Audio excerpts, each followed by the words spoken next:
De volta com o Somos Agro, hoje falando de equinocultura, cavalos. E o meu convidado é Pio Guerra. Pio, obrigado por participar aqui do nosso programa e pela presença. O Pio, que é criador de Manga Larga Marchador e aficionado por cavalos e presidente da Federação de Agricultura e Pecuária do Estado de Pernambuco. Muito obrigado pela presença e por nos atender, Pio. Muito prazer estar aqui com vocês de novo.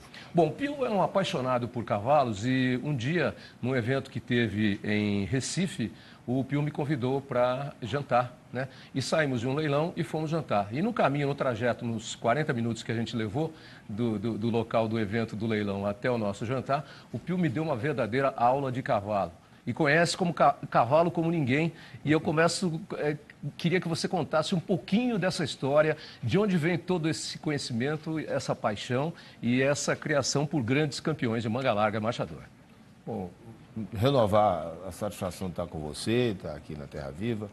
Eu acho que cavalos é uma paixão de todos os brasileiros, de todo mundo, né? Todo mundo tem uma afeição diferente com os cavalos. Eu sou agrônomo, sou pecuarista desde a infância e comecei a criar exatamente há 20 anos. Criando no Nordeste, em Pernambuco, no sertão de Pernambuco. A marca da minha criação foi desenhada por Ariano Suassuna em 1982. Então tem todo um vínculo da minha criação com o semiárido, onde eu tenho a propriedade. Por isso, dediquei-me também à marcha picada, Manga Larga Marchador de marcha picada. Por fazer parte da diretoria da Confederação da Agricultura e Pecuária do Brasil por algum tempo, já fui presidente, fui diretor vários anos. Lá criei a Comissão Nacional do Cavalo e, em seguida, criei a Câmara Setorial da Equinocultura com o ministro Roberto Rodrigues. Fui o primeiro presidente da comissão e o primeiro presidente da Câmara, de onde, na Confederação, elaboramos o estudo do agronegócio cavalo, o primeiro estudo que foi feito. Que é esse aqui, o primeiro, em 2006, né? Este que foi feito. Demorou, junto com a Exalc USP. Junto à Exalc, foi contratada para o serviço por nós. Tivemos, na época, o apoio do SEBRAE Nacional, onde eu também fui presidente, e também do Ministério da Agricultura. Mas a iniciativa e a construção de todo o projeto foi da Confederação. Hoje foi feito, esse ano, o Ministério fez uma atualização de alguns números. Que é esse material que você me trouxe aqui? Esse material que eu trouxe para você e que traz novamente a importância dos cavalos para a economia brasileira. Pio, esse estudo que você fez que você coordenou num trabalho com a Exalc USP, foi o primeiro estudo que realmente mapeou o cavalo e o mercado do cavalo no Brasil. Até então, era achômetro, chute, achamos que tem tanto, tal. E isso não colocava o mercado, a equinocultura, no devido lugar que ela tem da economia nacional. E até hoje nós temos falhas, porque, por exemplo, a Embrapa, que é o nosso grande órgão de pesquisa, não tem um trabalho como esse. Lamentavelmente, a Embrapa já teve não um centro de estudos de cavalos, como tem para bovinocultura de leite, como tem para pecuária de corte. E mesmo com a dimensão que a equinocultura tem, a Embrapa não tem mais nenhum departamento que trate de cavalos. Por quê? Tem alguma explicação? Não sei, não sei te explicar isso. Eles são presentes em praticamente todos os setores. Em quase todos os setores do agronegócio. Então, é uma lacuna existente na Embrapa. Mas, de toda forma, quando esse estudo foi feito, havia, inclusive, dificuldades em você ter parâmetros de outros países. A Argentina não tem um estudo desse, a França não tem, os Estados Unidos não tem, a Alemanha não tem. Mas como? Todos têm cavalos e o cavalo movimenta muito dinheiro na economia? Mas não tenho ideia, porque não tem também. Tá. E a gente chegou a mapear 120 setores econômicos que faziam parte da cadeia do complexo agronegócio cavalo e fizemos no primeiro estudo 24 setores que foram analisados, inclusive sem informações primárias. Você tinha que identificar os atores, você não tinha estatística governamental, você não tinha nenhuma fonte fidedigna para dar credibilidade ao que você estava fazendo. E como é que vocês legalizaram isso, quer dizer, essas informações? Como é que vocês tornaram verdadeiras essas informações? Foi um projeto ambicioso, a Exalc teve um desempenho muito bom. Nós só conseguimos trabalhar 24 setores. Existem setores que se misturam com a pecuária bovina. A Moda Country, por exemplo, é um deles. A disponibilidade de medicamentos veterinários também, porque a tributação de medicamentos veterinários para cavalos é maior do que para bovinos. E muitas vezes os criadores de cavalos usam vermífugos, usam sais minerais, usam antibióticos que são prescritos para bovinos, mas são mais baratos do que os que tem para cavalos. Os que são prescritos para cavalo. Para cavalo. Mas é interessante não haver estudos mais aprofundados sobre esse mercado, porque ele movimenta tanto o meio rural quanto o meio urbano, não é? Na verdade, pensar em cavalo não é pensar só no meio rural, mas no meio urbano você tem os proprietários de cavalos, você tem jockeys, os esportistas, os usuários, né? Usuários, etc. e tal, né? Sem dúvida, mas o Brasil é muito grande e em muitos setores está iniciando. Nós temos raças muito bem desenvolvidas, muito bem criadas, temos ótimos criadores e temos uma perspectiva internacional muito grande com o nosso mercado. Porém, há questões sanitárias que precisam ser resolvidas e aí é função de governo. Você gostaria de citar algumas? A doença do mormo, por exemplo, é uma coisa complexa que exige uma tecnologia muito apropriada e a gente ainda está sofrendo com isso. E a própria anemia que existe em áreas do Brasil onde ela é endêmica, são coisas que dificultam a internacionalização de nossos produtos. É um trabalho que vai demorar um pouco a ser concluído e a ação, naturalmente, do Itamaraty, comercial do Itamaraty, que nem sempre tem uma visão do agronegócio. Há poucos anos começaram a ter os adidos agrícolas nas embaixadas brasileiras, que não haviam. Então, tudo isso é um processo de crescimento. Mesmo assim, temos o 4º rebanho do mundo, e temos uma perspectiva de crescimento muito grande, não só interna, como internacional. E maior rebanho da América do Sul. Maior rebanho da América do Sul, sem dúvida nenhuma. Perdemos para os Estados Unidos, para o México, para a China e estamos em 4º lugar. Mesmo assim, com algumas dessas dificuldades citadas por você, dessa internacionalização do nosso cavalo, algumas raças já estão andando num caminho, num passo mais largo. E o Manga-Larga Marchador também está entre esse time. Nesse último estudo que o Ministério da Agricultura atualizou, eles citam que a raça que tem mais animais são os nordestinos, os cavalos nordestinos. Depois vem o Manga-Larga Marchador, com 500 ou 600 mil animais, acho que são 500 mil. Depois o Crioulo Gaúcho, depois acho que, não recordo. Não recordo, mas esses são os 3 primeiros, né? O Quarta Milha. Né? O Quarta Milha. Então, que não é uma raça brasileira, né? Por isso que fugiu do meu raciocínio. Eu tenho esse viés de ariano de ter muito cuidado com as nossas coisas. No que você está perfeitamente correto. Alguém tem que defender, não é? Não, todos nós defendemos. Mas falávamos de algumas raças que já estão se internacionalizando, né? E ganhando espaço lá fora. O crioulo é um que tem tido uma atuação esportiva muito grande nisso. Os cavalos, os PSIs criados aqui já são comercializados fora do Brasil com muito sucesso. Os cavalos árabes criados aqui. Essas raças internacionais, a gente tem excelentes animais nessas raças que têm espaço no mercado internacional. As nossas raças precisam ser conhecidas lá fora para poder se distinguirem. Elas têm as qualidades que a distinguem, mas não são conhecidas ainda. E o mercado doméstico dá sempre preferência às raças nacionais e isso sempre ocupa razoavelmente os selecionadores e não o estimulam a buscar um mercado internacional. Alguns, em particular, estão crescendo bastante. Você citou o mercado do cavalo crioulo, mas o Manga-Larga Marchador é o cavalo perfeito para a caminhada, né? Para o passeio. Né? É um cavalo de lazer, é um cavalo que faz também provas, mas é um cavalo fundamentalmente de marcha. Né? Então é um cavalo para o lazer, para cavalgadas, para passeios, para o uso da família. Tem qualidades que nenhum outro cavalo no mundo, falo isso sem nenhum sentimento de bairrismo, é um cavalo que tem qualidades que nenhum cavalo do mundo tem. Então, você vê cavalos de passeio pequenos ou cavalos diagonais, ou seja, trotões, e mais cavalos machados, cavalos com tríplice apoiados, que dão uma comodidade ao usuário, de um andamento natural. Por que Manga-Larga Marchador dá esse acomodamento melhor? Por quê? Ele tem um tipo de andamento, um diagrama de troca de apoios diferente do cavalo trotado, do cavalo que é diagonalizado. Ele sempre está com 2, 3 pés de apoiados no chão. Então isso evita uma oscilação da montaria. Bom, e aí temos as duas marchas, né? A marcha picada e a marcha batida. E a marcha picada, não, a batida tinha ficado fora um tempo, era isso? Não, a picada ficou fora um tempo. Todas tiveram, a raça foi criada em 1949. A Manga-Larga Paulista foi em 1939.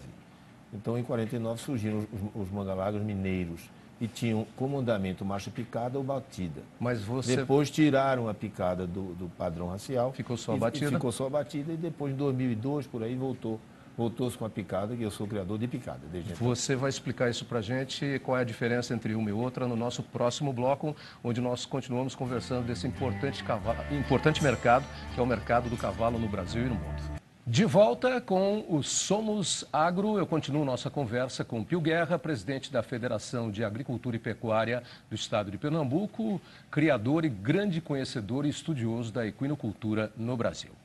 Bom, Pio, só para colocar mais uma vez, foi o responsável por coordenar esse estudo que foi feito e lançado em 2006 pela Exalc USP, com a coordenação do Pio, mostrando aí o que é o mercado do cavalo no Brasil, primeiro e único estudo no gênero, e agora temos essa atualização para os novos números aí nesse ano de 2018. Antes da gente falar da diferença da marcha picada e da marcha batida, como é que foi o crescimento desse mercado dessa edição de 2006 até essa de 2018? Bom, ele cita 600 mil empregos diretos e 2 milhões e 400 mil empregos indiretos.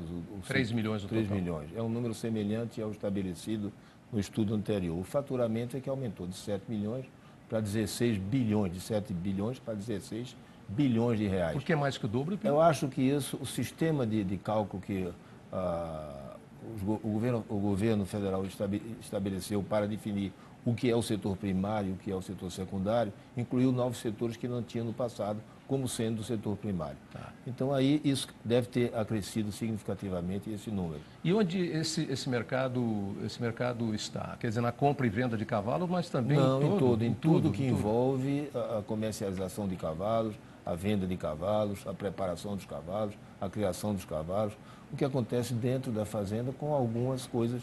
O cavalo não é uma cadeia produtiva, porque às vezes você é um comprador de cavalo e não é o comprador final. A fazenda vende para um centro de treinamento, por exemplo, para um centro de ecoterapia, para shows. Depois daquilo, o sujeito ainda vai vender para o abate, ou vai vender para um usuário mais velho. Então, o cavalo tem sempre a segunda e terceira comercialização. O tempo e todo. aí você mistura essa compreensão. É uma discussão que você pode ter com um economista e não com um criador de cavalo, mas que tem a chancela da Exalc e do Ministério da Agricultura que dá para a gente confiar. E muita gente não tem a noção do tamanho desse mercado, né, Pio? Agora, tem uma outra característica no mercado do cavalo também, que o cavalo ele é agregador. Ele chama a família. E diferente de outros produtos onde o jovem se afasta, no cavalo sempre você tem jovem entrando no mercado. Você tem um grupo de cavalos destinados à atividade esportiva, especificamente, PSI, quarta milha, crioulo, que ocupam com mais intensidade os jovens pela dinâmica das vaquejadas, das provas hípicas.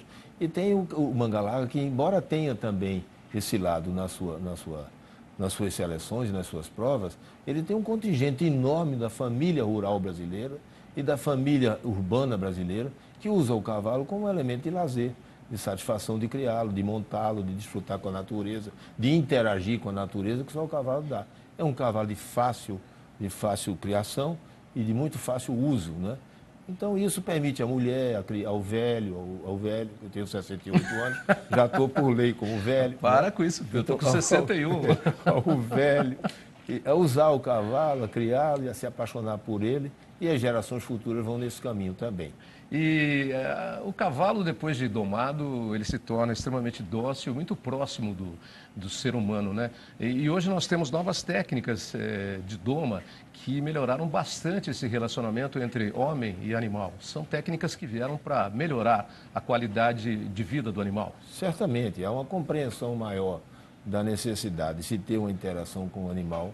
Enquanto mais à vontade o animal estiver, melhor ele tem o seu desempenho, não é? Há uma compreensão maior do indivíduo cavalo como tal, da sua genética, da sua fisiologia, da sua personalidade, do seu comportamento. Então, a gente tem hoje uma compreensão maior para isso e esse esforço para compreender e interagir com o cavalo tem sido uma das coisas que apaixonam quem se dedica a isso. O cavalo é um animal bastante inteligente, muito e de muito boa índole, que consegue construir com o homem o que se chama um conjunto, né?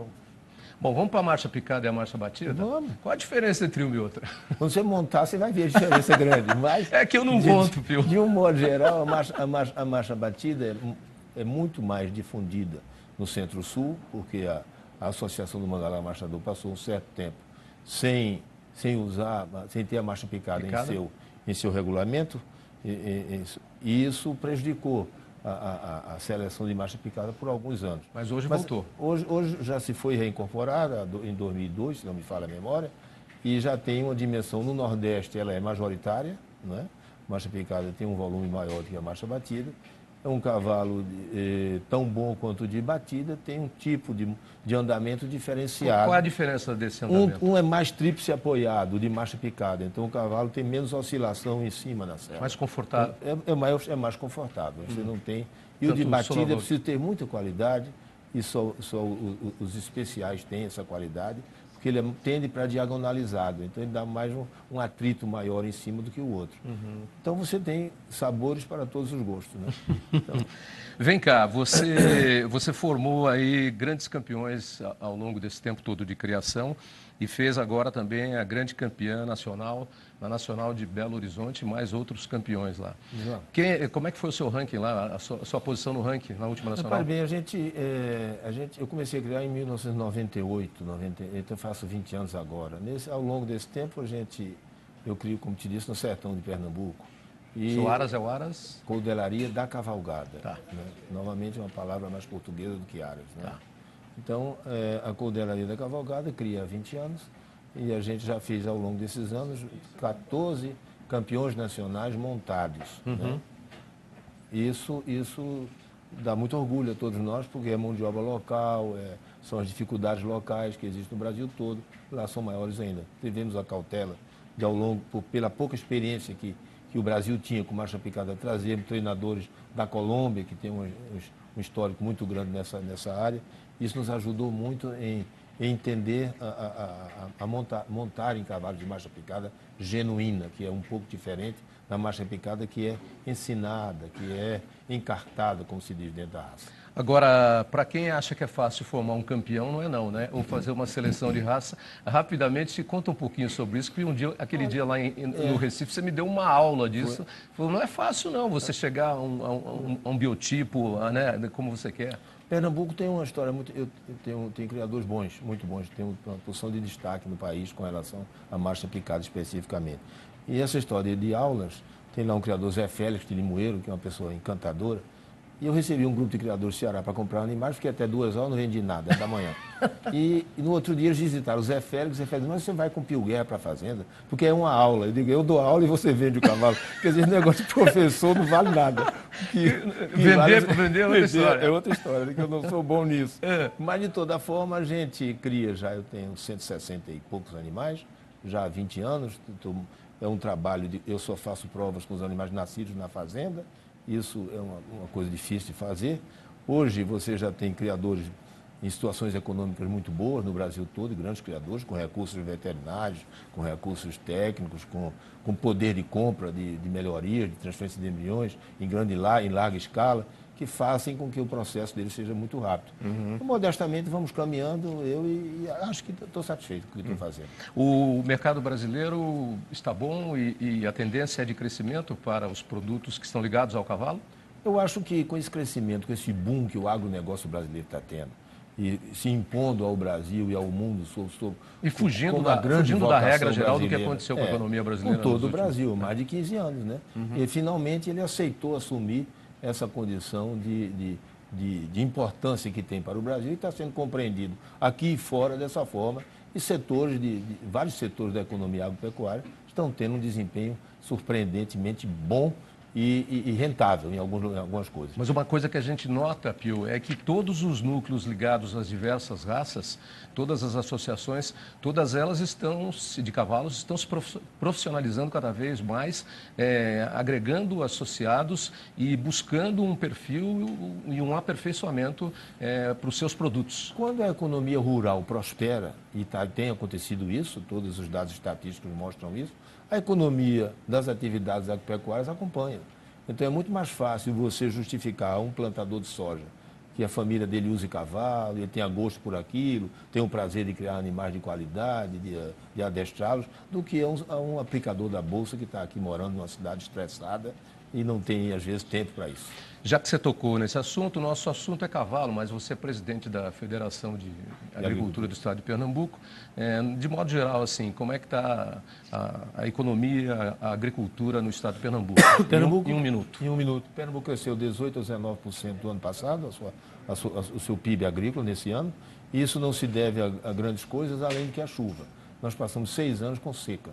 Esse ano passado teve um ano menor de seca e isso gerou uma renda agropecuária diferenciada que ajudou Pernambuco a ter um desempenho muito bom. Nós representamos 35% do emprego gerado em Pernambuco, é do setor primário. Então, para a gente é uma coisa importante e a gente espera continuar contribuindo. E quanto representa o cavalo na economia do agronegócio pernambucano? Isso a gente não tem esse número, não está no estudo, não foi setorizado por estado, não. Pio, a gente não combinou, mas o tema nosso é Somos Agro e nós abordamos nessa série vários dos produtos do agronegócio, falamos de cavalo hoje. Eu queria de você, em 30 segundos, um depoimento de por que somos agro. Nós somos agro porque nós nascemos com uma natureza que Deus nos deu. Nós temos toda uma geração, ou gerações de brasileiros que se dedicaram a essa atividade, que aprenderam com essa atividade, que têm cultura nessa atividade, têm orgulho dela e que se dedica a ela, e são 5 milhões de propriedades rurais no Brasil.